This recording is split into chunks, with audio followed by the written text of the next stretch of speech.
Muy buenas tardes, amigas y amigos. Nos encontramos aquí para dar inicio a una nueva versión de Dos Tercios, el programa que analiza y hace una radiografía del proceso constituyente. Y en esta ocasión nos va a acompañar nuestro gran amigo, historiador, psicólogo, Miguel Ángel Rojas, con el cual hemos trabajado infinidad de veces antes y que va a reemplazar a nuestro animador o coanimador habitual, don Atricio Milla, que por razones muy personales y justificadas no nos puede acompañar el día de hoy. ¿Cómo estás, Miguel Ángel? Muy bien, Alejandro, muchas gracias por la invitación y también aprovechar de saludar a todos los audio escucha televidentes de este programa. Bueno, nosotros hemos estado en un diálogo del cual tú estás enterado, y en las últimas dos sesiones hemos estado tratando de definir este extraño y amorfo mundo en el que entran todos los actores políticos que podrían ser tildados como de derecha, pero el amplio campo que involucra a la derecha depende siempre del punto de vista con el que se le mire. Si se le mira desde la posición del Partido Comunista, por ejemplo, son todos de derecha, partiendo por Revolución Democrática hasta la democracia cristiana, RN y más allá. Y si se le mira desde el otro extremo, probablemente ocurra una imagen similar. Entonces no es tan sencillo definir las ideas de derecha, y por eso nosotros optamos por abordarla desde el punto de vista de las ideas liberales, teniendo presente que a la gente de izquierda le encanta hablar de neoliberalismo, ¿cierto? Como una especie de mantra en el que se incluyen todos los males de la sociedad presente, creando estereotipos y fetiches que finalmente, más que explicar, complican el análisis, sobre todo tratándose de la necesidad urgente que tiene la sociedad chilena de hacer educación ciudadana. Entonces, en ese esfuerzo hemos estado y al contrario de lo que acostumbramos, yo te voy a hacer una pregunta, Miguel Ángel, tú como conocedor del mundo y el mundo de los partidos políticos, ¿cuál es tu impresión de cómo clasificarías a la derecha y a las porciones dentro de la derecha chilena? Bueno, como dices tú, Alejandro, yo creo que desde la óptica, desde que uno está bajo un paraguas, ve a sus pares. Yo creo que muchos republicanos ven a RN y a Evópoli casi como Comunista. ultra izquierda, casi comunista extremista. Y lo contrario, a lo mejor muchos Evópoli ven también con muy malos ojos a sus pares de RN como de ultraderecha.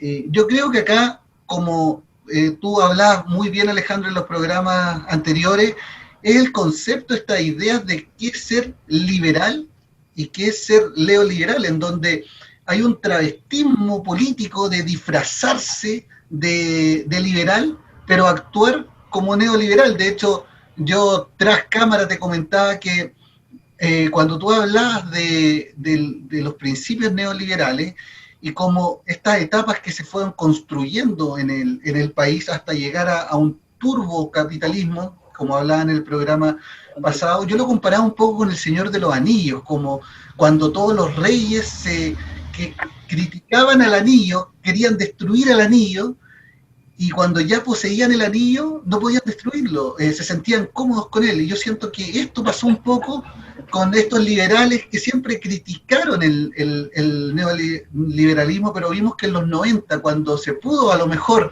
cambiar el modelo, no se cambió. Y recién ahora en 2019, 2020, se llamó a un plebiscito a cambiar recién este modelo. Estamos hablando, ¿cuánto? 20 años, 30 años después de que se tenía la opción de hacerlo. Entonces, en ese sentido, hay que tener mucho cuidado de cuando gente de derecha o gente de izquierda. Si tú me preguntas, opinión muy personal, en este país durante los 20 años casi ya no existen izquierda y derecha, la mayoría se ha transformado en una derecha muy amplia, o llamarse incluso valores de izquierda, pero con actitudes y acciones de neoliberalismo. También tras cámaras te comentaba y te, hacía, y te hago la pregunta, cuando un cierto partido se llama liberal, pero sus parlamentarios votan en el Congreso ideas que son totalmente neoliberales, ¿cómo yo me defino entonces? ¿Ese parlamentario es liberal o neoliberal? Es un discurso, pero sus acciones no se condicen.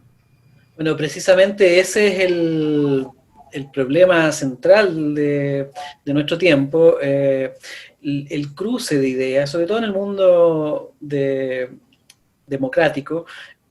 Hay una superposición, ¿cierto?, de capas con diferentes ideas que se combinan, que se entremezclan y que afloran en determinados momentos. Entonces, por eso que creo que para entender lo que pasa en la sociedad chilena, lo que hemos venido configurando es esta idea de continuidad, un solo continuo que va desde el extremo izquierdo hasta el extremo derecho, o al revés, desde el extremo derecho hasta el extremo izquierdo, en cuya zona central podríamos ubicar la zona de las ideas liberales o la zona democrática. O sea, ya de algún modo definimos que ser liberal significa ser democrático, inclaudicablemente democrático, es decir, no aceptar ningún tipo de dictadura, ningún tipo de ruptura de la representación democrática, ¿cierto? Y de la participación democrática.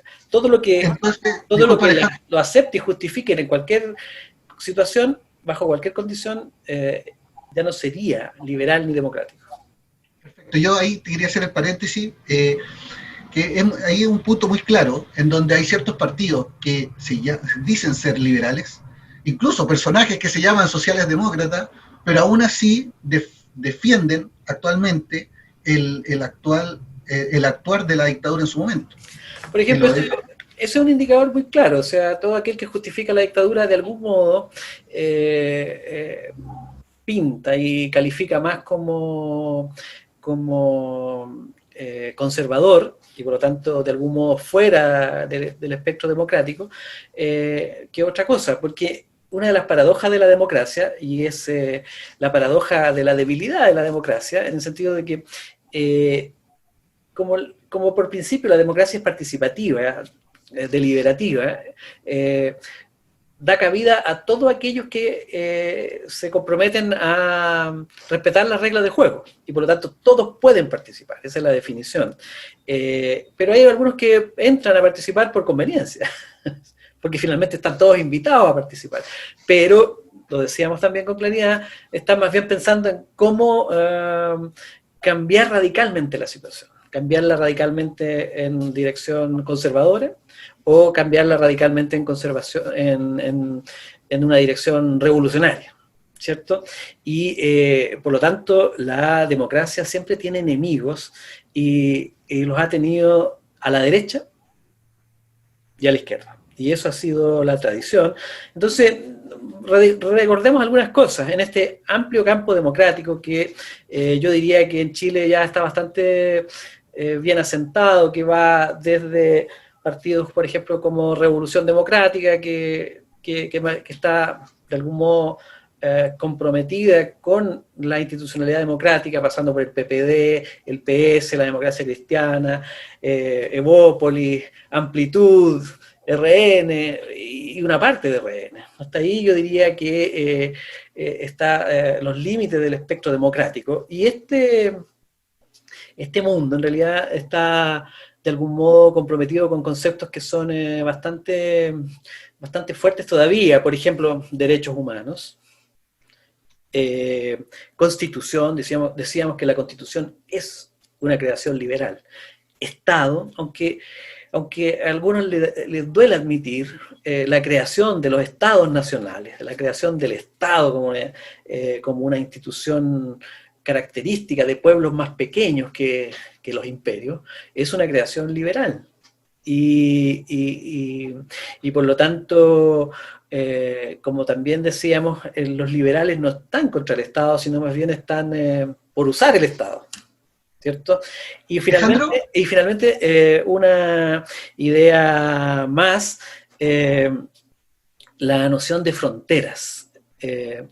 Los estados democráticos surgieron cuando pequeñas comunidades, imaginen Chile con 1,5 millones de habitantes, 2 millones de habitantes, se formó, y por lo tanto tuvo que definir no solo un orden, eso es la Constitución, sino que además un límite, y esas son nuestras fronteras, y esas son características centrales del espacio democrático.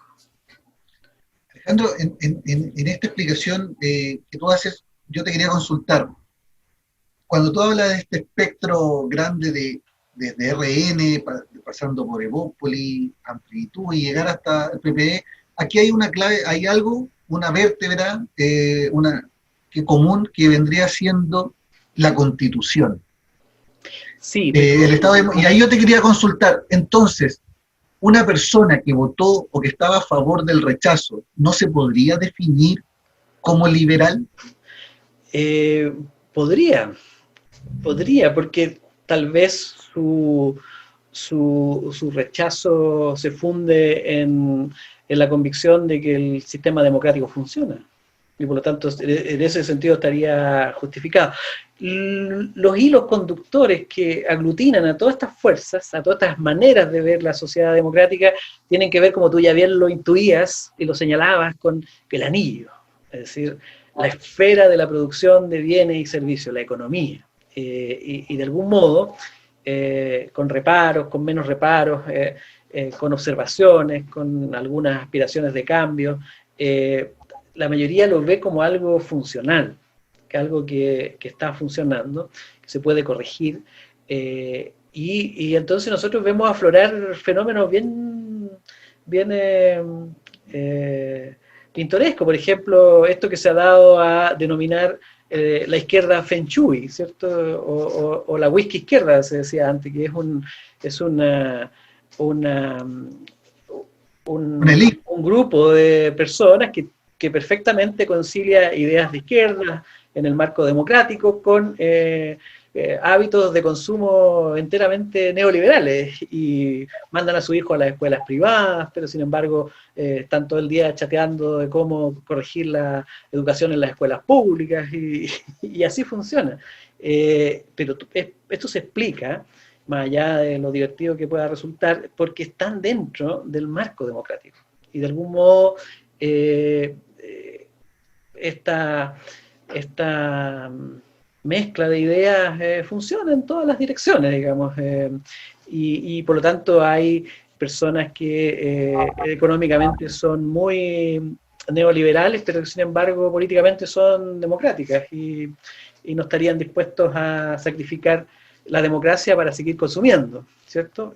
Probablemente estén dispuestos a sacrificar el consumo para mantener la democracia, y en ese sentido entonces podemos hablar de 3 polos, ¿cierto? Hay una social democracia que agruparía a las fuerzas de izquierda como el PS, el PPD, el PR. Hay un social reformismo que equivale a esta idea de los ordoliberales que veníamos conversando, que ubica a los partidos de centro, como en este caso tradicionalmente ha sido la democracia cristiana, y lo que se ha empezado a denominar tímidamente la derecha social, que aglutina partidos nuevos y algunos grupos en la derecha que le preocupa la cuestión social seriamente, y las políticas sociales, y ahí está el límite. Fuera de esos bordes empieza a haber otras fuerzas que yo diría que aglutinan hacia la derecha una serie de tradiciones, los realistas religiosos, que serían, me refiero a aquellas viejas tradiciones como el latifundio, las familias aristocráticas, la creencia piadosa religiosa, ya sea católica, protestante, tradiciones inmigrantes clandestinas, como los alemanes nazis, como los croatas ustachí, bueno, una serie de, y digo que son clandestinas porque no se ostentan, pero están allí, y todo eso conforman un conglomerado que además se une a los gremios más antiguos y tradicionales chilenos, como el comercio y la producción, ¿cierto?, que tienen una característica de más adicional, y diría yo que es que piensan que las Fuerzas Armadas como una institución pública y nacional más bien es una guardia pretoriana que se puede activar y desactivar en determinados momentos. Eso por un lado.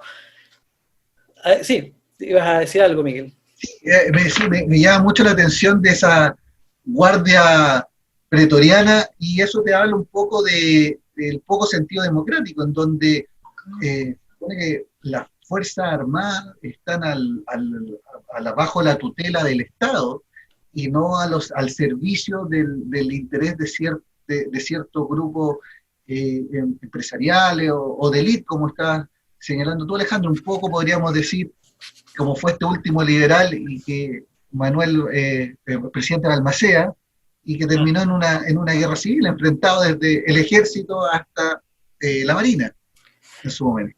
O sea, nosotros, qué buen punto el que toca, porque eso nos recuerda que hemos tenido una historia permanente de explosiones, de estallidos sociales, de diferentes vertientes, con diferentes magnitudes, guerras civiles, ¿cierto? Hasta una república socialista ahí en los años 30 del siglo XX. Entonces, en ese sentido es importante la invitación a seguir reflexionando, porque de cada tanto en tanto no se pasan ciertas cosas y de alguna manera tropezamos con la misma piedra. Hacia la izquierda, continuando con esta definición del campo democrático, que sería el campo liberal por excelencia, hacia la izquierda tenemos entonces fuerzas cuya expresión extrema es el anarquismo, que en los últimos años ha adquirido una fuerza inusitada, y una fuerza inusitada de la mano de la ampliación de la educación superior, lo que es una paradoja, pero ahí en la educación superior es donde se fraguan todos estos cócteles de ideas que terminan embriagando y alucinando a más de alguien. Finalmente, el extremo izquierdo, que tiene sus representantes y cuyo límite estaría ahí en el Partido Comunista, que siempre está como a medio filo entre estar en las reglas de la democracia y no estar, ¿cierto? Tengo yo recordar, por ejemplo, en la historia reciente, en los años 80, en plena dictadura, la principal definición del Partido Comunista era la recuperación de la democracia. Toda mi generación creció sobre la idea, la búsqueda y la promesa de recuperar la democracia. Y ese era como el límite de lo posible. Ese era el programa inmediato, el programa mínimo. Por supuesto que todas estas fuerzas tienen su programa máximo, y su programa máximo es conquistar el poder, y eso es a costa de la democracia. O como lo vimos cuando analizábamos las ideas de Foucault, de Deleuze o de Guattari, esto ocurre cuando se destruye la sociedad democrática y se construye una nueva sociedad. Y ahí está el límite hacia la izquierda. Paradójicamente, si uno toma algunos conceptos continuos, entonces tenemos un extremo izquierdo, un extremo derecho, un amplio espectro de centro que va desde la centro derecha hasta la centro izquierda, ¿cierto? Uno podría encontrar que, por ejemplo, la extrema derecha define el futuro como la inseguridad, la incerteza, ¿cierto? Y tiene esta idea de que el emprendedor es el que le da forma al futuro. El empresario, el emprendedor, que el emprendedor en realidad es una forma cariñosa de nombrar al empresario, porque esa es la figura que está ahí. Le da forma a ese futuro incierto con su trabajo, con su tesón, con su creatividad, ¿cierto? Con su esfuerzo. Y por otro lado, la izquierda también define el futuro, ¿cierto? Como con la certeza, ¿sí? Y en este caso, la derecha es la incerteza en la izquierda es la certeza. En la izquierda la certeza es que el revolucionario le va a dar forma al futuro.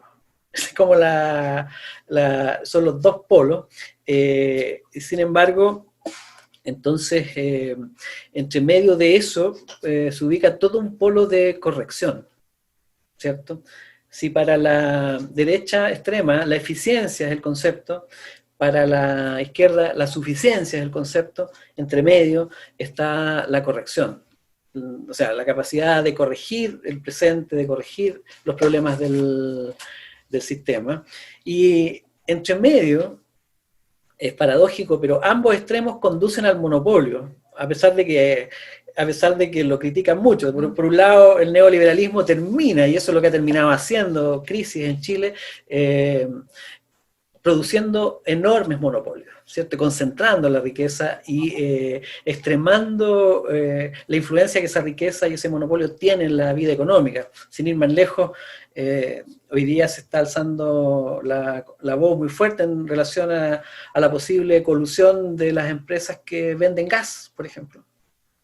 Porque el gas, me imagino que donde tú estás ha subido una barbaridad, igual que aquí, estamos hablando de alzas sobre el 30%. ¿Cuánto cuesta un galón aquí? ¿Cuánto cuesta allá en Coyhaique? Que me olvidé decir que Miguel Ángel vive en Coyhaique. Aproximadamente 31.000 pesos. Entonces, de 15. Entonces, bueno, el monopolio. Por otro lado, entre más extremas hacia la izquierda de las ideas, aparece el monopolio estatal, que probablemente garantice precios bajos, pero no garantice la existencia de los galones de gas, que es algo que recurrentemente aparece en la idea, no, en las experiencias reales, esta capacidad de garantizar el derecho, en este caso podría ser a los artículos esenciales, digamos. Y entre medio, el campo democrático tiene que lidiar con la regulación, la disolución, la lucha contra la concentración económica, ya sea pública o ya sea privada. Así que ahí se arman estos campos en el cual se mueve el espectro democrático, que es el espectro liberal. Alejandro, yo te quería preguntar, mientras te escuchaba, tú hablabas de estos polos, de estos extremos. Como sociedad, sobre todo en este último tiempo, después del estallido social, ¿tú sientes que como sociedad estamos muy polarizados, igual que a lo mejor que en los años 60, 70, en donde estos polos cada vez se están haciendo más fuertes y achicando estas ideas o partidos que van quedando en el medio? O sea, estamos polarizados, eso es cierto, y esa polarización hoy día se acentúa en virtud de varios fenómenos adicionales, y entre esos fenómenos las redes sociales. Y de algún modo eso le da cierto dramatismo, pero yo confío, a contrario de Censo, que Chile es un país muy moderado, finalmente. Al contrario de lo que aparece, si uno mira la televisión, por ejemplo, si uno lee la prensa, ves un país prácticamente muy radicalizado, pero la verdad es que no es así, porque la mayoría de la gente tranquila está en sus casas o en sus trabajos y con la esperanza de que todos se morigeren un poco.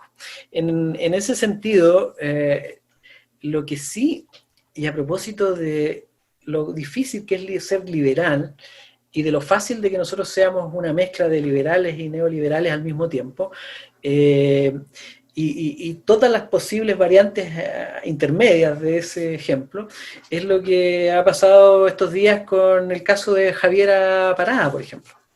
Que es un muy bonito caso. Yo desde ya mi solidaridad con ella, porque no obstante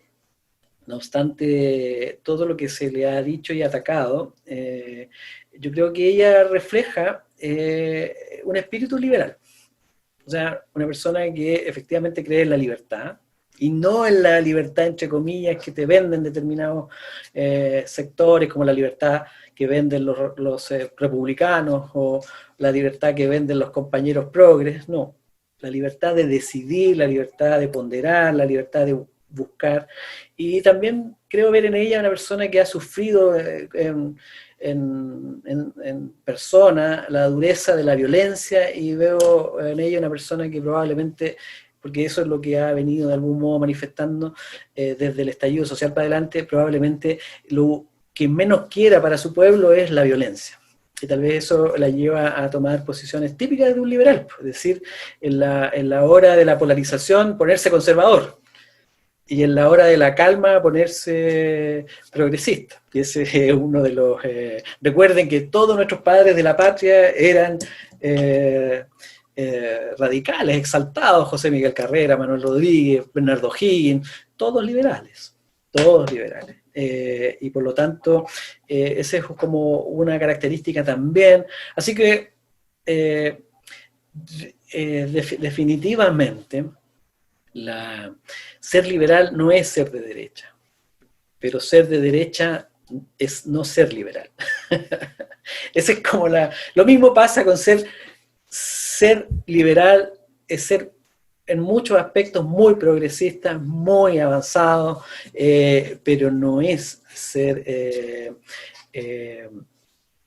progresista de izquierda, porque la definición de progresista de izquierda tiene que ver con esa ruptura con el horizonte democrático actual, la búsqueda de un nuevo sistema, un nuevo modelo, una nueva sociedad sobre las ruinas de esta. Y ser liberal de algún modo es no arruinar nada, sino que perfeccionar lo que tenemos. Y ser liberal es de algún modo ser un reformista, cuestión que no está de moda, cuestión que no entusiasma a la juventud, pero pucha que da tranquilidad para la mayoría de las personas moderadas que trabajan y buscan que sus hijos crezcan en un país con ciertos niveles de seguridad social, tranquilidad y garantías de futuro. Y dignidad. Yo creo que, Alejandro, también la clave es el respeto. Ninguna idea va sobre otra. De hecho, derechos humanos. Voltaire lo señalaba, decía: yo daría mi vida para que tú expreses tu idea en libertad, incluso aunque tus ideas sean totalmente contrarias a las mías. Y lamentablemente hay algunos sectores políticos que piensan o ideologías que piensan que son dueños de la verdad y nos llevan a enfrentarnos a discusiones bizantinas. Fíjate que hay algo tremendamente interesante, si uno pone en perspectiva, como lo hemos puesto en estas conversaciones, el espectro político chileno y mundial, porque lo que nos ocurre a nosotros no es sino una réplica de lo que pasa en las Europas, pues si somos absolutamente eurodependientes, y bueno, en algunos casos gringos dependientes. ¿De Latinoamérica, como ejemplo? No, lo que pasa es que paradójicamente, por ejemplo, Kast, o el Partido Republicano, en general la derecha conservadora, que cree mucho en las ideas económicas neoliberales de von Hayek, en particular de von Mises, en particular, siempre hacen referencia a esto que von Hayek escribió muy bien en un título de su libro más famoso, Camino a la servidumbre. Ellos representan el futuro democrático como el camino a la servidumbre.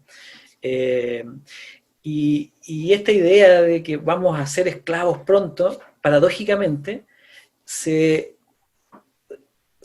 también se encuentra en la izquierda extrema. O sea, uno dice vamos a ser esclavos pronto, somos ya esclavos, eso es lo que... Entonces Foucault dice la sociedad es una prisión, ¿cierto? La opresión, el dominio, y extrañamente ambos dos extremos están todo el tiempo haciendo alusión a la servidumbre, la esclavitud, la sumisión, el dominio. Entonces, de eso es evidente que probablemente el único espacio para arrancar de ambos destinos, porque el uno está viendo el destino en el otro, ¿cierto? Los de allá están viendo el destino de acá, y el de acá a este otro extremo, sea el espacio intermedio democrático. Y ese es quizás el valor de las ideas liberales. Por supuesto que y con eso termino, el neoliberalismo, el turbocapitalismo es un fenómeno que comienza a ocurrir a propósito de violar ciertas normas o ideas liberales básicas. Por ejemplo, la idea de la frontera, la idea de la nacionalidad, la idea del Estado propio, tratada de borrar o intenta ser borrada por el neoliberalismo. No fronteras, mercado abierto, no aranceles, libre mercado abierto. O sea, lo que hace el neoliberalismo es licuar todos los valores liberales. Y cuando la gente, por ejemplo, sale a turistear alegremente, y se alegra porque no hay pasaportes, porque hay duty free, porque hay tasas preferenciales, porque la tarjeta telefónica de Chile funciona en Miami, o porque la visa funciona aquí en México, está siendo absolutamente neoliberal. Puedo pagar con mi tarjeta de la multitienda para no auspiciar. Con mi Masterplop puedo pagar en México. En Argentina. Entonces, eso es neoliberalismo a la vela. Y así es como alegremente nos embarcamos a subsidiar el turbocapitalismo que de noche nos quita el sueño, porque una vez que volvemos de México, del Caribe, tenemos que pagar las cuentas, y ahí el turbocapitalismo es malo.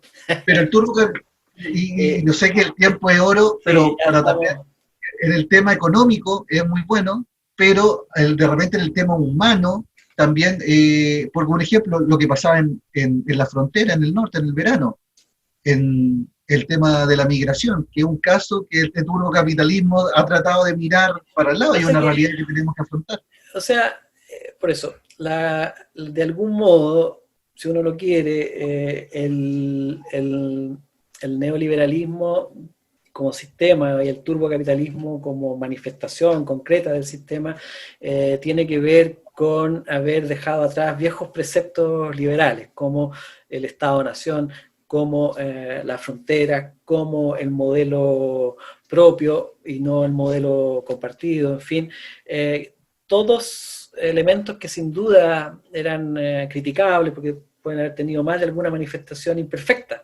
Bueno, pero lo que tenemos ahora no es la perfección, y probablemente, y con esto terminamos, Miguel Ángel, a propósito de lo que tú dijiste, la nueva Constitución probablemente aspira a corregir el modelo, pero yo tengo mis dudas que lo haga, porque finalmente el anillo, la economía, la esfera de la producción, la esfera de la riqueza, de los bienes, de los servicios que tanto necesitamos, sigue siendo lo central. Y finalmente, probablemente podamos colocarnos de acuerdo en cómo regular esa esfera. Pero el anillo y la economía es un genio que no se puede ni liberar del todo, ni controlar del todo.